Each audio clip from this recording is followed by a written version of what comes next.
Hello everybody out there in YouTube land, and welcome to DC Fans United. So today I went for a little walk, and I decided to bring along a comic book, as I often do, and since I did so, I thought I'd go ahead and review it. So originally the spot I was going to film this was over there in the sun, but when I saw how it looked on camera, it was actually brighter than the surface of the sun, so I decided I'd better move over here to a shady spot. So hopefully this will be bright enough. Generally I think the outdoor light is better for filming, especially with these kind of glossy comics. Like, yes, natural light looks a lot better. So anyways, this issue is Action Comics #1, annual #1. So this was from the New 52. Let's see, 2012, so this is a little ways back. So you got a pretty interesting cover here. It says, "Meet Kryptonite Man, Superman's most deadly foe." So pretty good cover, kind of dynamic. The New 52 look on Superman's always going to be a little weird to me, but I did like the logo on his cape, I know. That was kind of controversial, some people don't like it. I think it looks pretty good. But, I don't know, his shiny look is always weird to me. So you get the gimmick, this guy's got kryptonite-powered abilities. And yeah, we'll go ahead and start off. So, let's see.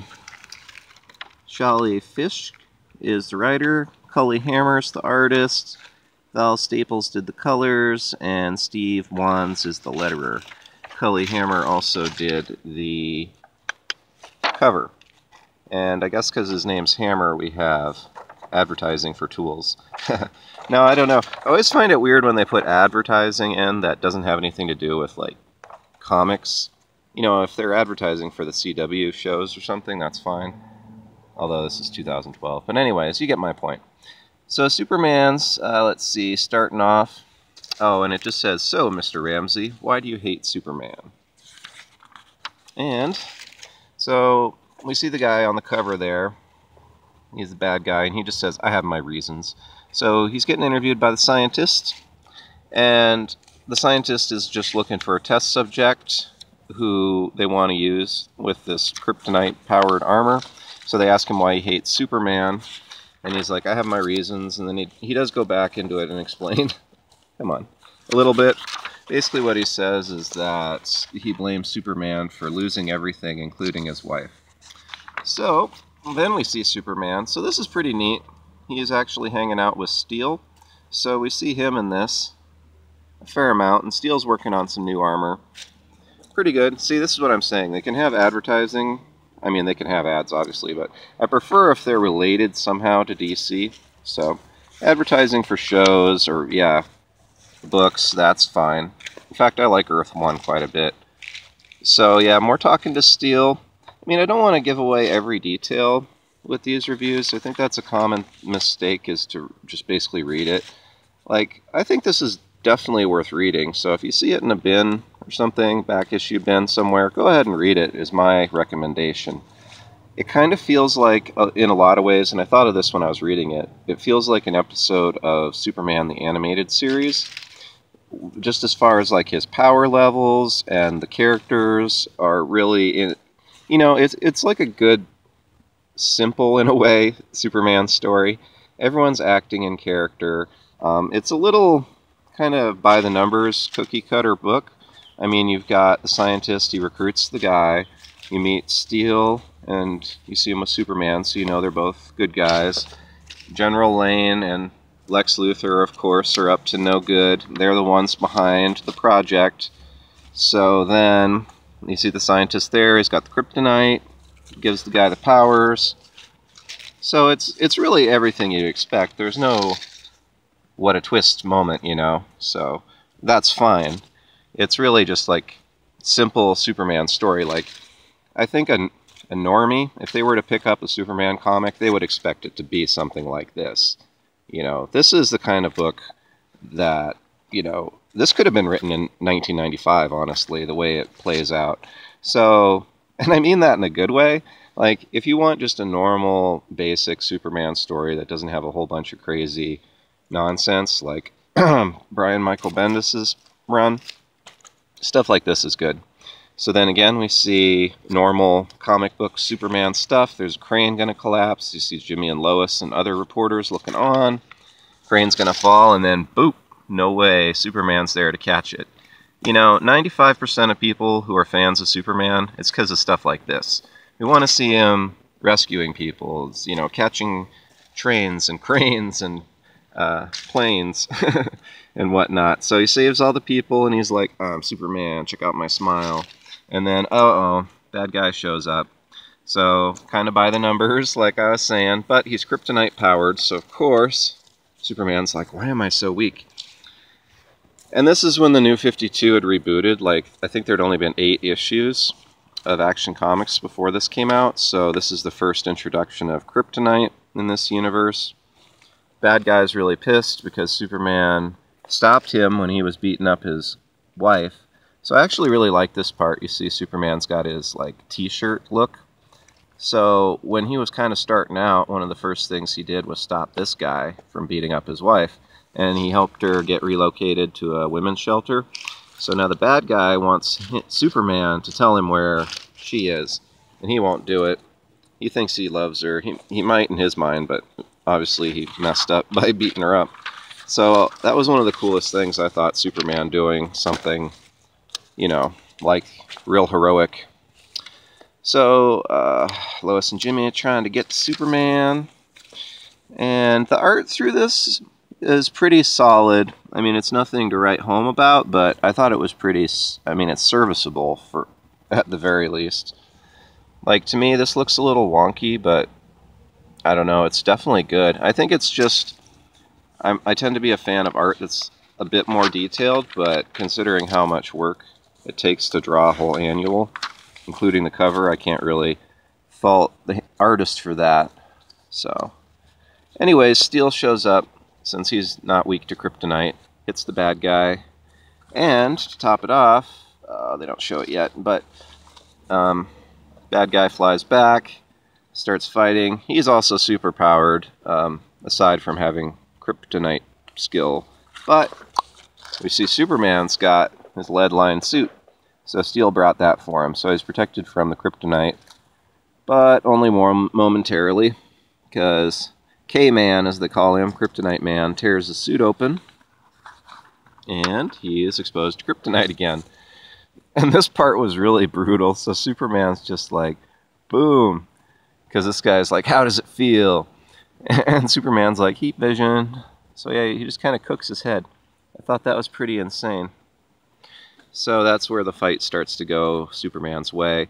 So even though this guy's kryptonite powered, his powers were running down from the fight.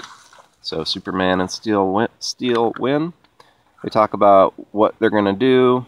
And Superman's like, hey, you should be a hero with me. And Steel's like, nah, I don't have superpowers, but I can help with technology.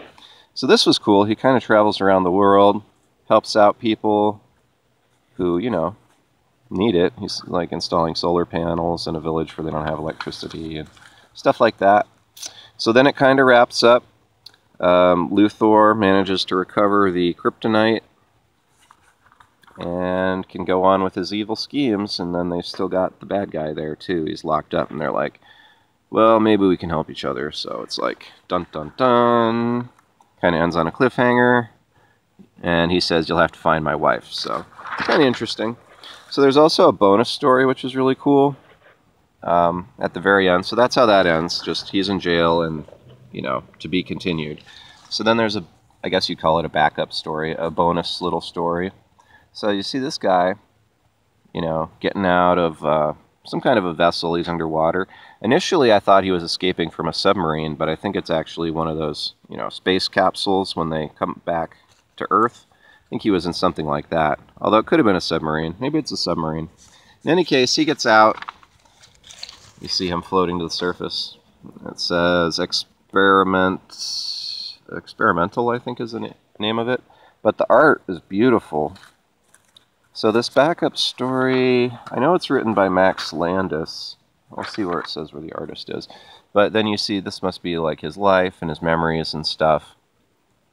But look at that, just beautiful. And you see he washes up on the shore. See, that's you know, that's really artistic. There's no words there, but so much is conveyed. And you could look at that for a long time. So he's, you know, he's on the island now. There's no words. It's just, you know, you're able to figure out what's going on. And this jaguar is going to get him. And look at this. When he yells, he has this power, and it kills him. It kills it. And camera won't focus too well, but you can, if you could see this in real life, you could see his expression, like he's really shocked and surprised and horrified. So it's just him surviving on the island, and he gets a boar and he's eating it. You know, he's still got his power. Oh, and then his face kind of sloughs off. There's more memories. It's really beautiful and artistic. So when I say Max Landis wrote this, he's credited as the writer. I'm sure he wrote the layout and like what he wanted drawn, even though there's no words. So, and again, this is like a duality, obviously, between the memories and the colors earlier. And at the very, very end, you see his face has come off. So my impression is this has got to be Atomic Skull, right? And that's like his little origin story. So yeah, Max Landis wrote it. Oh, Ryan Sook's the artist and colorist. No wonder it's so good. He's really good. He's been on, you know, Red Hood and the Outlaws. Huh, really pretty. So I really like the backup story. Oh, and then there's some more bonus stuff. I actually didn't notice that. So it's like sketches for more of the New 52. Alright, so that is Superman Action Comics Annual Number 1, New 52. So yeah, let me know down in the comments what you thought, if you liked it. I thought it was good. I mean, it's real solid. It's not gonna shock you, but if you wanted to get into Superman, this actually wouldn't be a terrible place to start by any means, especially if you know the basics, like who Lois is and who Jimmy is and who, you know, Lex Luthor is and stuff like that, and what kryptonite is. I mean, basically, if you know the real basic Superman stuff, you could start off with a comic like this. And a good thing about it, too, is he does heroic things multiple times. He wins his fight. Like, honestly, the more I think about it, the more I like this issue. It's a really solid issue. It's the kind of thing I want to see in a Superman comic. And honestly, one of the gripes I have is Superman won't often be doing heroic things in his own books sometimes. And that's not the case here, so definitely a recommend if you happen to come across it. I know it's kind of a random issue. Alright, so that's all for now. Thanks for watching, especially if you made it to the end. You're awesome. You're truly a hero. Alright, so yeah, hit the bell for notifications. Be sure and subscribe if you haven't already. And as always, thank you for watching and being a part of DC Fans United.